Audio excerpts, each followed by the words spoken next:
Final segment of this week's episode of Implicit Bias and Caleb Morse.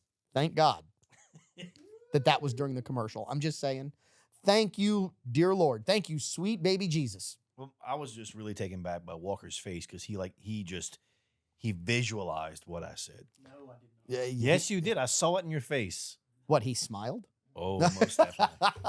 We're sorry for the inside joke. Just trust me, it was a foul comment from Caleb that Walker visualized and smiled about. And yeah, all right. So that is the Rustic Renegade. He is Caleb Morse.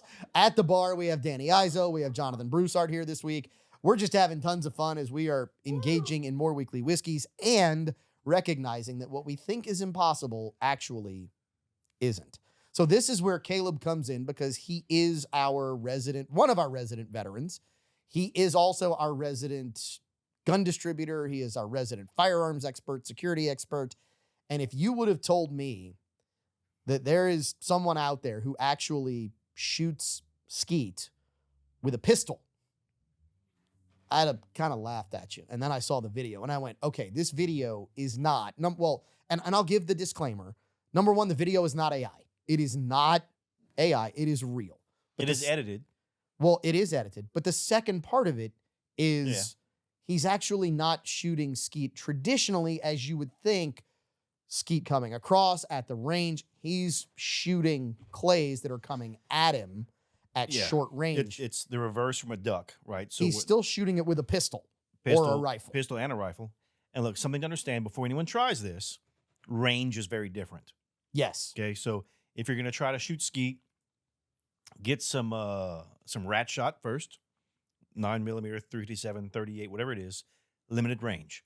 If you're going to try it with 9mm, 44 mag, whatever it is, you're talking about a mile or so worth of range. So be responsible. Don't try this at home. And I have seen this before in person. I really have. Years ago when I was stationed at Fort Carson, Colorado, I was up there shooting skeet, and there was a guy next to us shooting skeet with a bolt action 22. So I'm going to ask, was he shooting traditional way or was he shooting? Traditional. Now this one, look, once you learn the pattern, especially for this, whenever it's coming right at you, you know, okay, I have to shoot here to hit it.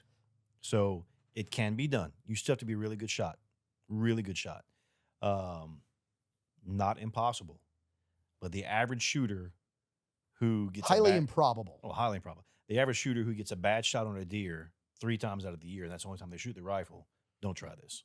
No, so I am not going to be trying this. Let's just be clear. I am not trying this. But as I watch it, so to your point, the thought that entered my mind was he's in a fixed distance. Mm-hmm.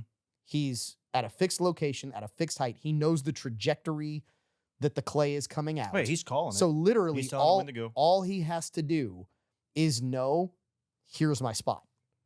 And he is at times drawing to a spot, and he's able to actually put the bead on that spot, and he's timing it out and timing it right. Call it, pull the trigger. You know, and there was an instance, and I have probably 3 witnesses on this. It happened one time. I was carrying my 1911 years ago. I was probably 19 years old, and we were hitting skeet in Washington, Louisiana, and ran out of ammo with my shotgun. Called pull, drew from the holster, got it. I tried for probably 500 rounds to do it again, and couldn't get it. I got it on the first shot. The next 500 missed them all. So, it's hard. Difficult. This is not easy, but not impossible if we really set our minds to it. At the bar, what are we thinking? I'm thinking this guy's practicing and preparing for the impending.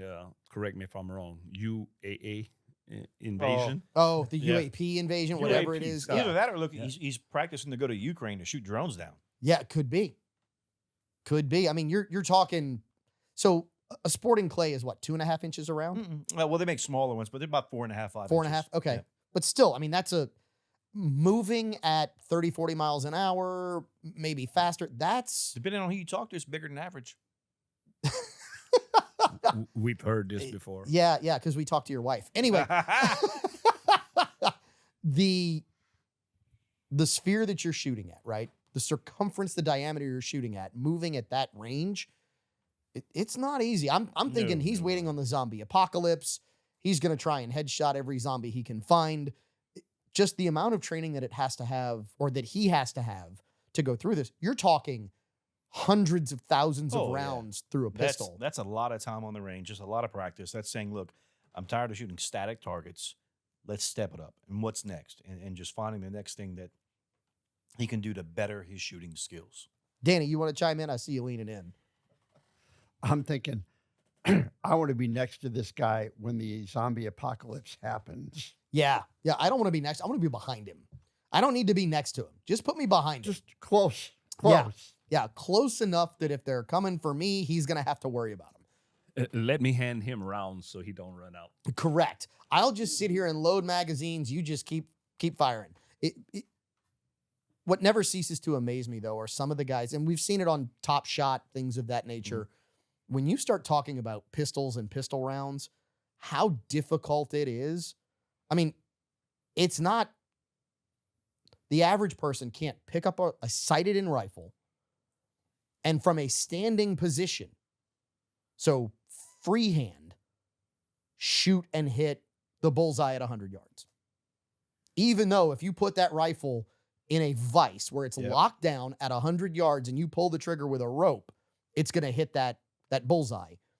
Doing it freehand because of breathing, because of biorhythms, because of your pulse. I mean, the pulse is a big part. The whole breathing, 9 yards. Trigger squeeze, all that. And you look at the great shooters we've had in our time frame. Look, Bob Munden, phenomenal single action shooter. Jerry Micklick, and even one of our state senators, Blake Miguez. Yeah. Phenomenal shooter, right? And these guys have a ton of practice. That's what it comes down to, is a ton of practice. Because if you work something long enough, you become good at it, especially in this kind of skill. You may not be great, but you become good. And this guy has a ton of rounds downrange, a ton of practice. And your average shooter, look at Louisiana where we have our concealed carry permit. You have to renew it every 5 years. Your average shooter shoots 36 rounds in 5 years because that's what the qualification is. And they wonder why it's hard.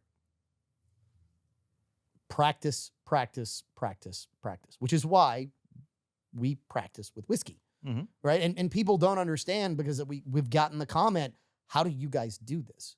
You do a 2-hour show. We hydrate. Where you're sampling weekly whiskeys. We eat, we hydrate. And we know that we're not doing shots in the corner like Walker so that we're throwing up after shows. That's only happened twice. I was going to. And sometimes we dehydrate. Yeah. I was going to claim it was a joke for Walker, even though it wasn't. But that's a whole nother story, Walker. And we know why. We know why Tug, Aaron David, who is making this look as good as we do on video, which it really isn't great because it's us. It's not Aaron. Aaron does a great job of making us look, I guess, palatable at some point. It's why he doesn't drink, right? We get it, because this isn't always for the faint of heart. And we've had people that we've had to drive home. It happens. But the whole point is, if you know how to deal with it, it all becomes iocane poison. Ooh. Right? Ooh, really nice segue. You build up your tolerance. You understand how to deal with it, how to handle it. For those who don't understand the reference, please go look up iocane powder. The Princess Bride. Correct. It's a Princess Bride reference where he's challenged by the smartest man alive. A Sicilian. Yes, to figure out which cup has poison in it. And I hate to shock you here and spoil this, but he puts poison in both cups. He's just made himself immune to the powder because he's built up a slow tolerance to it. That practice, he practiced with it. That practice, that's what makes everything happen, which is why we hope that you will practice listening to Implicit Bias, finding us on your social medias, Facebook, X, YouTube, Insta, and it's why we hope that you never shy away from everything that is your implicit bias. We'll see you in 7. Have a great week.